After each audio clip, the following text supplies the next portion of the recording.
So hello students. In yesterday's video we were talking about self-regulation and we were understanding about the two types of self-regulation. First one is that behavioral self-regulation and second one is that emotional self-regulation. So what do we mean by these two types of self-regulation? We will understand in today's video. So first one is that behavioral self-regulation. Okay. So self-regulation, I had explained yesterday that what does it mean by self-regulation. Okay, something which we like to do, something which we want to do actually, and we get success. That is self-regulation. मतलब वो चीज़ें जो आप daily करना चाहते हो और आप कभी कभी फोर्सफुली भी करते हो लेकिन उसका आउटपुट अच्छा आता है। ठीक है, तो उसे हम लोग बोलते हैं सेल्फ रेगुलेशन। जैसे कि जो चीज़ें हमारी डेली लाइफ में हम लोग करते हैं जिसका बेनिफिट मिलता है, जैसे हम लोग एक्सरसाइज करते हैं, डेली स्टडी करते हैं, तो ये सारी चीज़ें हमारे लिए बेनिफिशियल होती हैं फ्यूचर के लिए। तो इसे हम लोग बोल सकते हैं क्या, रेगुलेशन। ओके, तो let's understand first one, behavioural self regulation. Okay, so behavioral self-regulation is the ability to act in our best interest, consistent with your deepest value. तो बिहेवियरल सेल्फ रेगुलेशन, जैसे देखो ये वर्ड बना हुआ है, behaviour से बना हुआ है। ठीक है, जो हमारा बिहेवियर होता है किसी भी काम के प्रति, तो जो भी हमारा इंटरेस्ट है उसके तरफ हमें हमारा झुकान, हमारा कंसिस्टेंट ऑफ एफर्ट। ठीक है, जैसे जो भी हम काम करते हैं उसमें हमारा इंटरेस्ट होना और प्लस हमारा कंसिस्टेंट डेली उस पर एफर्ट्स करना हमारा बिहेवियरल सेल्फ रेगुलेशन में आता है। It is what allow us to feel one way but act another. If you have ever dreaded getting up and going in the school in the morning, but you remember your goal, got up in and did your duty, you displayed an effective behavior self-regulation. देखो यहाँ पर एक example दिया हुआ है आपके school life का या फिर कॉलेज लाइफ का बोल सकते हो आप। जैसे आप जाते हो कभी भी स्कूल वगैरह, तो ऐसे कुछ दिन होते हैं जब हमारा मन नहीं करता है जाने का, उठने का, लेकिन वो सेल्फ रेगुलेशन ही होता है जो हमें अपने काम के प्रति मतलब कॉन्सिस्टेंटली हमें मोटिवेट करता है ताकि हम डेली अपने काम को करें। क्योंकि बिहेवियरल सेल्फ रेगुलेशन हमारे ब्रेन को ये मैसेज देता है कि अगर हम ये काम नहीं करेंगे आज तो इसका क्या कॉन्सिक्वेंसेस होगा। ठीक है, सिमिलरली आप इस चीज़ को देख सकते हो as an example of your health also. अगर आप एक्सरसाइज कर रहे हो डेली तो आपको उसका बेनिफिट दिखाई देता है। ठीक है, और अगर आप किसी दिन नहीं करते हो तो वो आपका बिहेवियरल सेल्फ रेगुलेशन में ही आएगा। मतलब आपका बिहेवियर थोड़ा कैजुअल होता है और फिर से आप रेगुलेट हो जाते हो कब, जब आपके अंदर फिर से मोटिवेशन आता है। ठीक है, तो ये होता है बिहेवियरल सेल्फ रेगुलेशन। ऐसे बहुत सारे एग्जांपल है जहाँ पर हम लोग बात करते हैं बिहेवियरल सेल्फ रेगुलेशन की, जिसमें हमारा बिहेवियर में होता है कि हम डेली अपने काम को इफ़ेक्टिवली कैसे कर रहे हैं, चाहे वो फिज़िकल हो, चाहे वो हेल्थ इशू हो, चाहे वो आपका फाइनेंशियल गोल हो। मतलब जिस जिस भी चीज़ में आपको सक्सेस पाना है, सफलता पाना है, वहाँ पर सेल्फ रेगुलेशन बहुत ज़रूरी होता है। नेक्स्ट है इमोशनल सेल्फ रेगुलेशन। ठीक है ना, जैसे देखो बिहेवियर की बात हम लोग कर रहे हैं तो वहाँ पर किसी किसी के बिहेवियर में भी इमोशन हो जाता है। ठीक है ना, on the other hand emotional self-regulation involves control of your emotions. If you ever made yourself calm down or were able to take yourself out of a bad mood, then you have certainly displayed an effective emotional self-regulation. देखो यहाँ पर हम बात कर रहे हैं emotional self regulation की, तो कई बार क्या होता है कि हम अपने डेली काम को नहीं कर पाते हैं क्योंकि हम इमोशनली फंस जाते हैं। इन केस अगर आप गुस्से में हो, किसी बात से अपसेट हो, तो उस दिन आप लेट्स से एक्सरसाइज नहीं करते हो, उस दिन आप स्कूल नहीं जाते हो, तो वो कहलाता है इमोशनल सेल्फ रेगुलेशन। अब देखो रेगुलेशन वर्ड मतलब होता है रेगुलर, ऐसी चीज़ जो रोज़ हो। ठीक है, अब ऐसा नहीं है कि आप महीने में अगर 24-25 डेज स्कूल खुला हुआ है तो डेली स्कूल जाते हो, ऐसा ऐसा नहीं है। कुछ हेल्थ इश्यूज भी आ जाते हैं, लेकिन इमोशनल सेल्फ रेगुलेशन मतलब वो होता है कि अगर आपके अंदर कंट्रोल नहीं है, सपोज़ आपका कुछ खो गया तो आप अपसेट हो गए, स्कूल नहीं गए, गुस्सा है किसी से उसकी वजह से स्कूल नहीं गए, ये सब चीज़ें आती हैं इमोशनल सेल्फ रेगुलेशन में। ठीक है ना, लेकिन अगर हम लोग इससे हट करके सोचते हैं तो शायद हम मतलब इस चीज़ को ओवरकम करते हैं। जैसे मैंने बहुत लोगों को देखा हुआ है कि उनके उनके साथ में कोई भी प्रॉब्लम होती है, फिर भी वो अपने काम को नहीं छोड़ते हैं।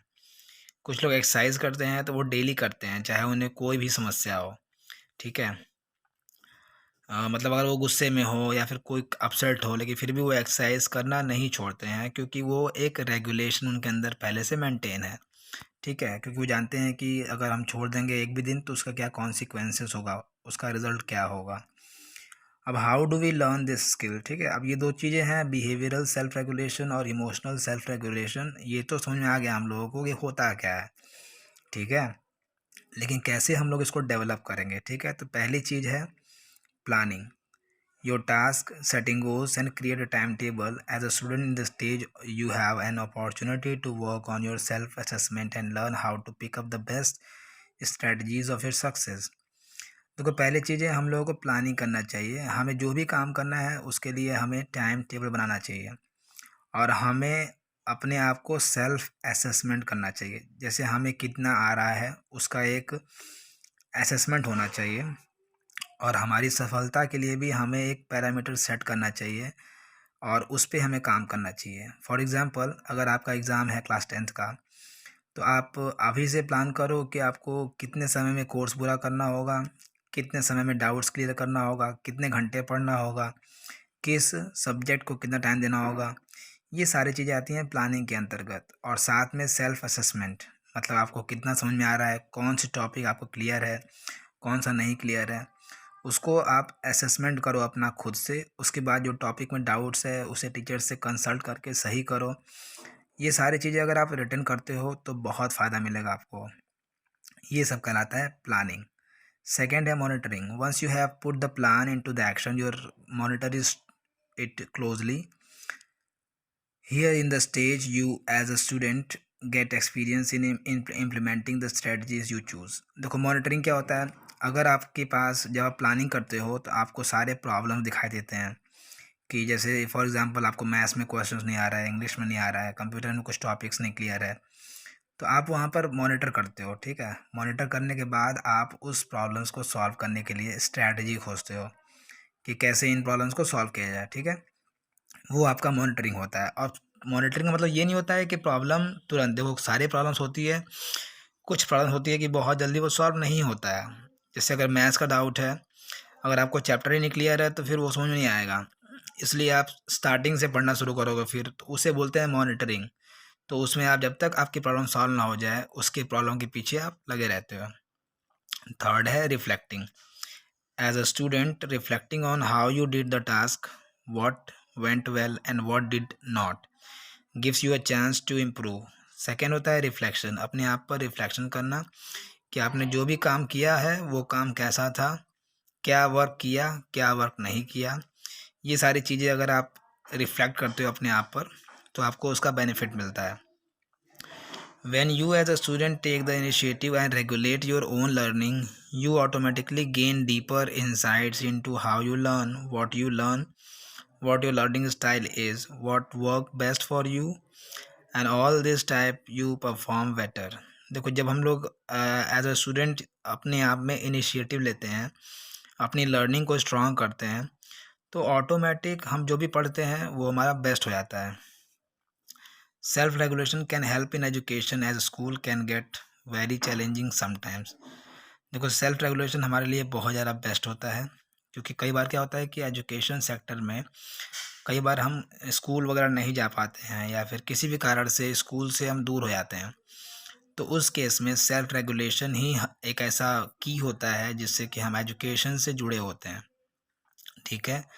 अगर आप समझ लोगे कि आपको प्रॉब्लम है किसी भी चीज़ में, तभी आपको जब रियलाइज़ होगा तभी जा कर के आप उसको सही कर पाओगे। फॉर एग्ज़ाम्पल, अगर देखो मेडिसिन लाइन में अगर आप जाते हो हेल्थ वगैरह में, तो जब तक आपको सिम्पटम्स है, मान लो अगर आपको फ़ीवर है तभी ना आप दवा लोगे।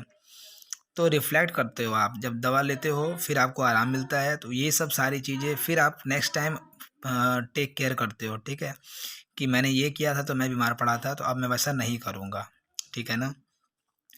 ये सब छोटे-छोटे एग्ज़ाम्पल्स हैं जो कि सेल्फ रेगुलेशन के लिए बहुत ज़रूरी है। समझ आ गया? जैसे कई बार क्या होता है कि बारिश में बच्चे भीग जाते हैं तो उसकी वजह से बीमार पड़ते हैं। तो नेक्स्ट टाइम वो अलर्ट रहते हैं कि हाँ इस बार मैं नहीं रहूँगा, जिसकी वजह से मेरा एग्जामिनेशन और मेरी परफॉर्मेंस लो होती है। ठीक है, तो आप ऐसा कोई भी काम करना नहीं चाहोगे जिससे कि आपके डेली रूटीन पे बदलाव हो। ठीक है ना, तो ये सारी चीज़ें आती हैं सेल्फ रेगुलेशन में, और इसके दो टाइप्स हैं। और कल हम लोग ये पढ़ेंगे कि कैसे हम लोग सेल्फ रेगुलेशन को मोटिवेशन में कन्वर्ट करते हैं और देन उसको सक्सेस में कन्वर्ट करते हैं। ठीक है, थैंक यू।